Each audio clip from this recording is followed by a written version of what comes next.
Chapter 22.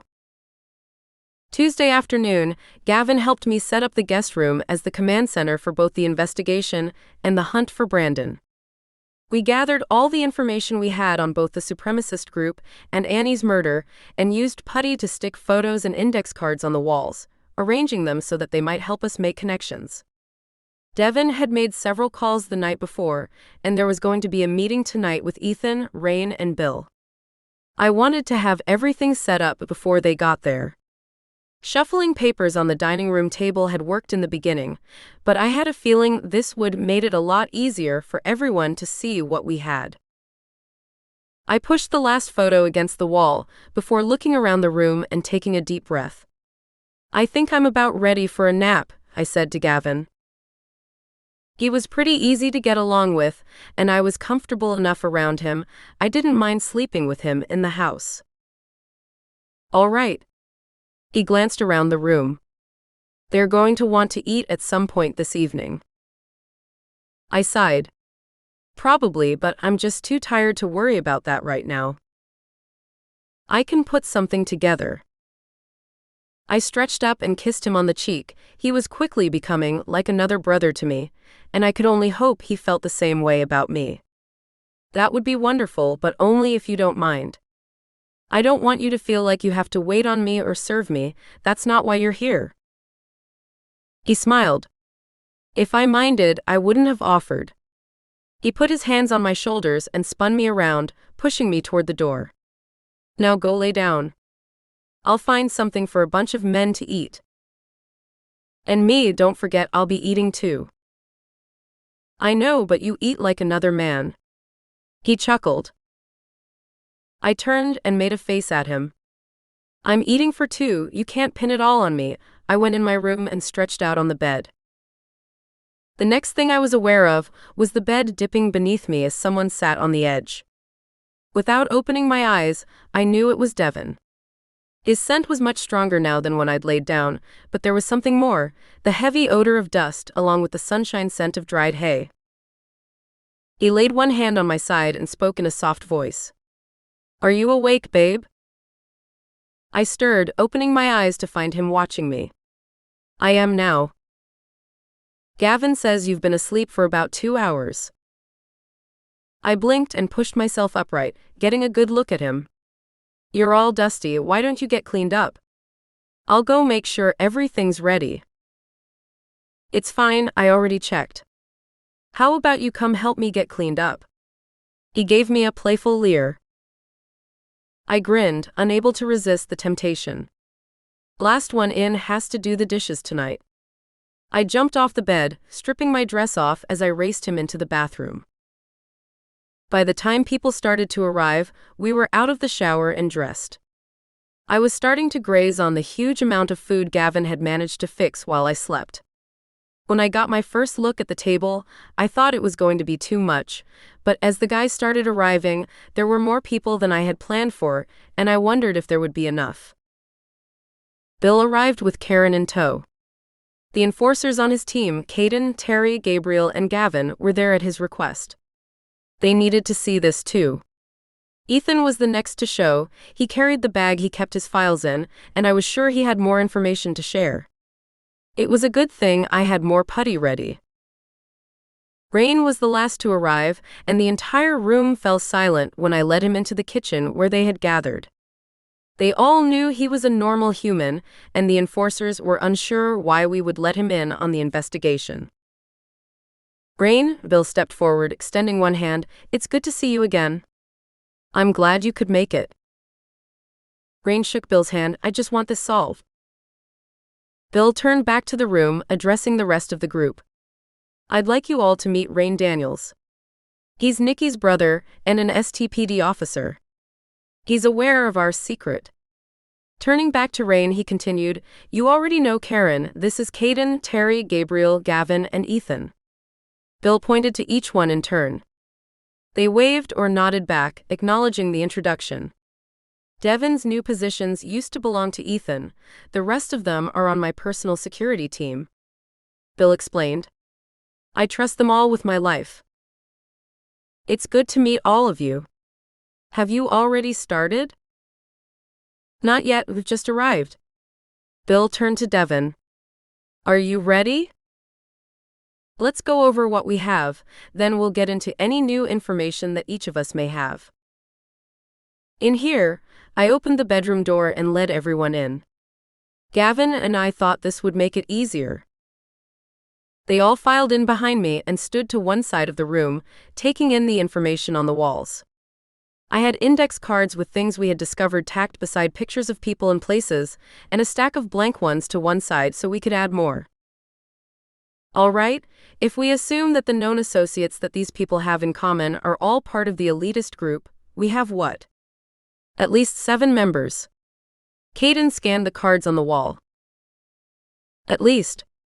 Assuming there aren't more that we don't know about. I agreed. I hoped that the time I'd spent looking at things as I put them up gave me some insights. How many of these 7 have alibis? Devon wanted to know. We already know that Brandon is on the run, he wasn't in town. I picked up a blue post-it and stuck it to Brandon's picture covering his face. He couldn't have done it. Bauer was supposedly tailing him, again, not in town. He couldn't have done it. I stuck another blue post-it over Weston's face. I'm not saying they couldn't have been a part of it, but they couldn't have physically killed her. Christian Bailey was spending the night at his girlfriend's house. She's another shifter, but doesn't look to be part of this supremacy group. Ethan was digging through his bag. He was in Duncan from Saturday until Monday. Do you have a time of death? Devon turned to my brother. Between 3 and 5 Sunday morning. Rain said. Devon looked at Ethan for confirmation. Even overnight. I stuck another post-it over Christian's face. That still leaves us with 4 suspects, assuming that the killers were Kitsune. I have the final coroner's report. Rain said. What I gave you before was the preliminary, it was all I could get at the time. What does it say? Devon asked. Deep bruising, more than a normal punch or hit, the blows were from someone very strong. The department has started looking into bodybuilders and weightlifters, anyone who would be strong enough leave wounds like that. We all are strong enough to do that, even Nicki could do it. Gavin pointed out. I know, Rain looked unhappy. I'm almost certain that this is going to remain an unsolved case for the department. So now we have reason to believe that it was one of us, Bill concluded. 3 of us, Devon corrected. There were 3 different size fists from the preliminary report. In the final report too, Rain confirmed. So, 3 killers and 4 suspects without alibis, Karen reasoned, speaking for the first time since entering the room. I looked around the room at everyone nodding. There's no way to question Troy about an alibi or anything else, so I would say we go to the other 3. Talk to them, question them, whatever. I suggested. Who? Rain asked. Wouldn't do any good for you to go, Gavin reasoned. First, you're human and they wouldn't talk to you about pack anything, no pack member would. Second, you're human and they're shifter supremacists. They think they're better than you simply because they can change forms and you can't. Rain sighed, knowing that Gavin was right. So if not me, that still leaves the question of who. Devon took a deep breath and let it out slowly. I would go, but in their eyes I'm worse than you, Rain. It needs to be someone they'll respect, someone they'll be honest with. He paused for a moment. I think Hayden and Terry would be good. They're both on the Anikitos team, high-ranking, and it doesn't hurt that you can both be pretty intimidating. He looked at the 2 men. Any questions? Do we split up or what? Caden asked. No, I want you to go together. Think about it, 2 of the Anikitos enforcers come to question you. One of them your size, the average person is going to shit down both legs and spill their guts.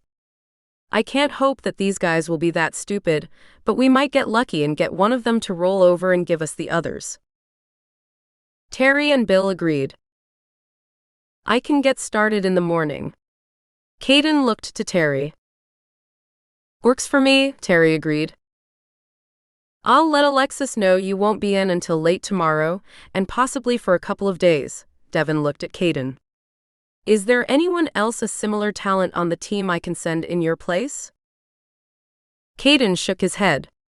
Being able to siphon off pain is an uncommon talent. I'm the only one in the area that I know of. But you can send Raphael or Mouse, they've both worked with her before. Ethan said.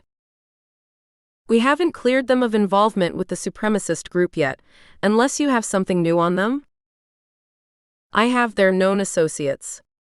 Ethan dug through his bag again, pulling out 2 pieces of paper and passing them to Devon. Only Troy and West are on the lists, none of the other supremacists. There are also several other enforcers and some other shifters, as well as a few humans for each. Raphael is currently dating a human, has been for several months now. Devon looked at both lists for a long minute before setting them on top of the dresser along one wall. All right, I'll call this Raphael and have him cover Caden's shift at the clinic until he can get there to take over. He turned to Caden. Are you comfortable with Raphael covering Alexis? I am. Raphael's a good man. I trust him to keep her safe. He may not be able to prevent some situations like I can, but he can handle them should they occur. All right then, that's settled. What else do we have? Everyone looked around, and I heard a few murmurs here and there, but no one spoke up. So let's recap just to be clear. Devon spoke again. With the final coroner's report, we've got a time of death between 3 and 5 Sunday morning. It also tells us that it was 3 average-size men or large women with extreme strength. That means odds are they were kitsune. He paused for a moment, giving the others a chance to speak up if they had anything to say. We have 4 suspects, 1 we can't talk to, but 3 we can. We're going to question those 3, see if they have alibis, and if those alibis can be confirmed. Chances are, unless we are totally off the mark here, at least 2 of them are our killers, possibly all 3. He looked around again, waiting to see if anyone had any input before he pinned Caden and Terry with a look. I want you 2 to be careful. If they're guilty, they may feel cornered and there's no telling what they'll do. Don't hesitate to defend yourselves if you have to. They met his eyes and nodded, not flinching at the idea of possibly hurting or killing these men. Devon looked around, waiting to see if there was anything else. If that's all we have right now, let's go eat. Gavin made sure there was plenty, so let's enjoy. He took my hand and pulled me out of the room ahead of everyone else, sending me into the living room to sit down while he went into the kitchen and fixed a pair of plates. I took a seat on one sofa. A moment later, he appeared and handed me a plate before setting his own on the coffee table and heading back into the kitchen. Drinks, he said before disappearing again. Karen came in next and took a seat on the other sofa, at the end closest to me. How are you feeling, dear? Pretty good. I'm tired a lot, but we've learned that I can sleep through the morning sickness. That's really helping.